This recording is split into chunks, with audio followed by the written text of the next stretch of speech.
Mystic, where we discuss real metaphysical and occult knowledge so that you can manifest real and tangible results in your life.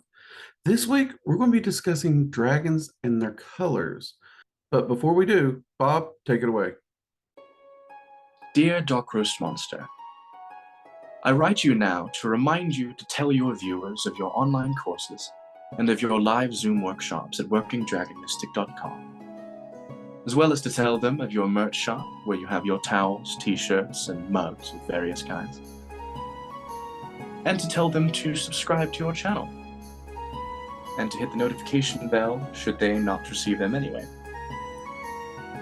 And should they wish to support the channel further, they can choose to become channel members and have access to exclusive perks depending on their tier. All links listed will be in the description below. P.S. Just bring me a straw.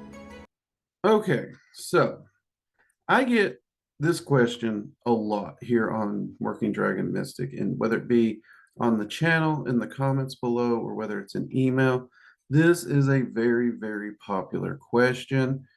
And generally, I just answer it in the email or in the comments and move on. However, I'm realizing perhaps I'm not doing it justice. Perhaps I'm not looking into it deep enough with the answer. Because here's the thing. The question at hand is, what does this dragon's color mean? What do dragons' colors mean? What type of dragon is this color? Any variant thereof of that question. Now, I really, really, really think people are quite often surprised to find out a dragon's color means nothing. It doesn't determine their element. It literally doesn't mean anything. It doesn't mean fire. It doesn't mean happy. It doesn't mean sad. It doesn't mean fall, winter, spring, autumn, summer. Wait, fall and autumn's the same. Anyway, it has none of those meanings, nor does it determine the element they're in, the clan they're in, any of those things. Now, I know what you're thinking. Well, Drake, if it has no meaning, that seems like a really short video, mate. What's the deal? Okay, so you can't tell a dragon's element by its color. You can't tell really anything about a dragon by its color. Why is this? Well, telling the color of a dragon changes nothing about the dragon. So, for example, right now we're in the holiday season. I got my nice little fedora. Y'all seen it? You like it? Okay. Hopefully I don't blind you with my bald head. Look, nothing changed. I'm still Drake. I got a goofy holiday hat on, but nothing changed. To a dragon, their scale color, their color patterns, it's like us changing clothes or changing shirts or pants or boots. There's no difference. I mean, even little old Ace here, you know, he got his hat. You guys seen him in the live streams? Take his hat off. Ace is still here. Look at that. Ace is still here. It is literally that, and they can change their color at will. So when you look at a dragon and you're like, oh, look at that dragon, the color really doesn't mean anything. However, and this is why I did want to do the video. There, that feels better. I'm sorry, can't handle the holiday hat. Much like us, when we get dressed, we have favorite colors, we have favorite outfits, we have favorite shirts. We have favorite styles. Some of you have heard me mention that my wife tells me I have a coat addiction because I have so many coats. I am actually cutting those back, by the way. But I do like to wear coats. I like to have that overlay. I like to have that option. And I like pockets. I really like pockets. I got me a nice vest, though, that I can wear when it's warmer or, you know, anyway. But these are things that we as an individual like, and our style, our personality, we kind of put that into that. Now, here's the thing. That doesn't mean the color itself is going to immediately tell us the personality. Red doesn't mean angry. Blue doesn't mean sad. Yellow doesn't mean intelligent. because we have to look at the person, right? Now, I wear the vest that I usually wear. I ain't got it on today because of all the pockets. I love to have the pockets. And let's be honest, sometimes don't have the temperature's too high for a jacket. So it's good to have those pockets. Um, so that's why I wear the vest. I also like to wear it because when I do wear t-shirts, I like to have something that breaks that pattern up a little bit. And normally I wear black clothing. So, black clothing, nice. I like the solid, black. I can handle that. But some of you've seen me in a purple t-shirt. I love that purple t-shirt, but I also not too fond to, like, if I sit down and turn the camera on and I'm just purple for some reason, and I know it's just me, I feel I look like a big freaking grape. Um, but put the vest on, it breaks that pattern up, and I really like the way those two things play. Same thing with like a red shirt or green shirt. So certain, I'm trying to add more color to my wardrobe here, and I do still need to want to break it up. It's just one of those things about me. It's a personal preference. Dragons have these preferences too.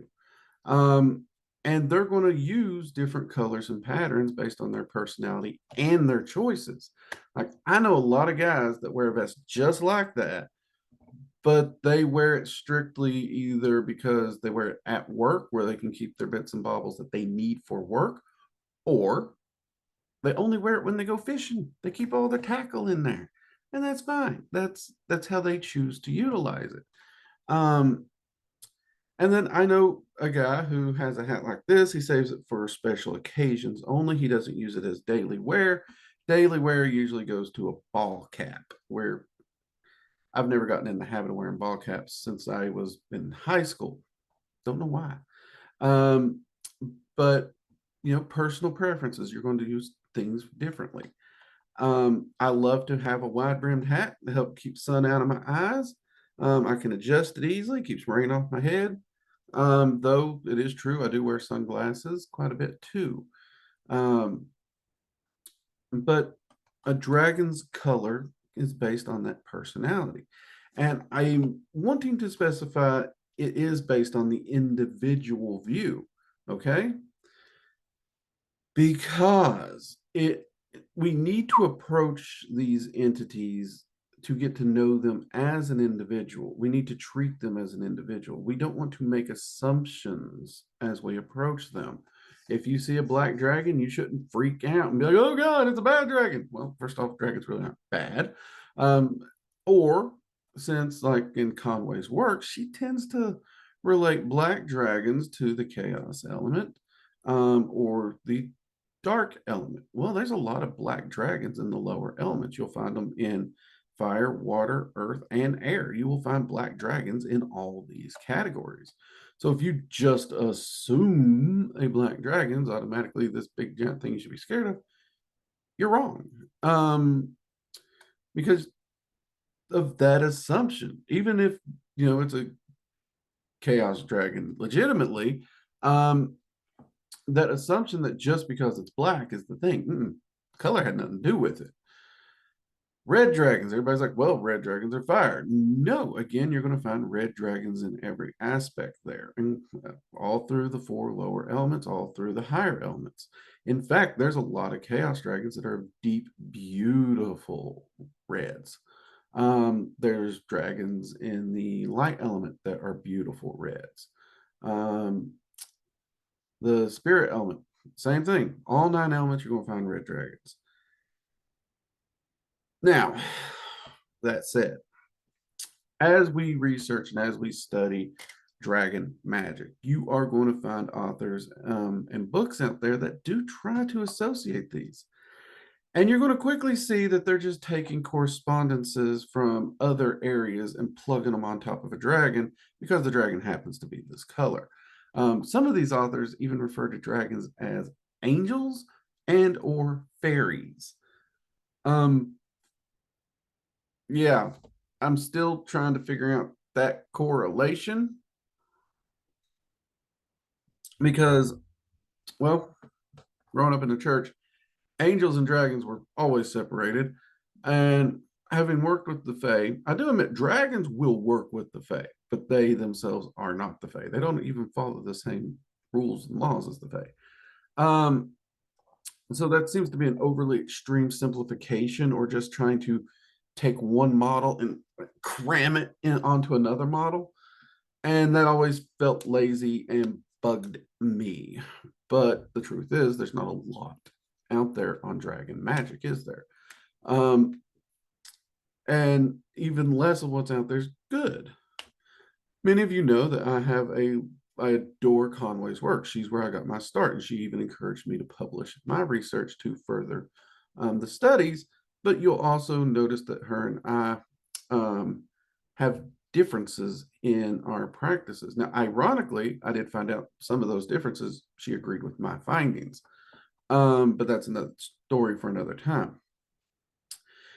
The whole point that I'm trying to get across and hope I'm communicating well is, don't let the color of the dragon color your opinion or your view of the dragon.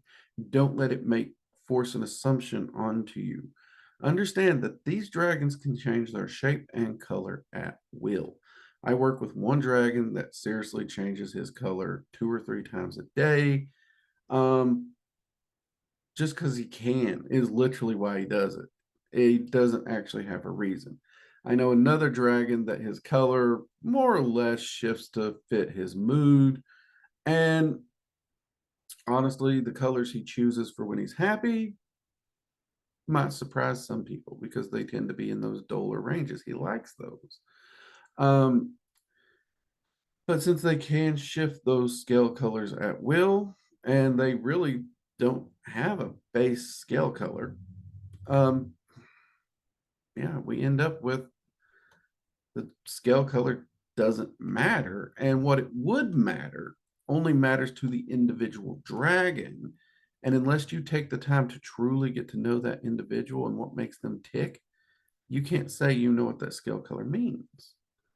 Like, I got a lot of good friends that you ask them why I do something, especially what I wear, they're probably not going to be able to give you a good answer or even a correct answer, because we don't talk fashion, so it never came up.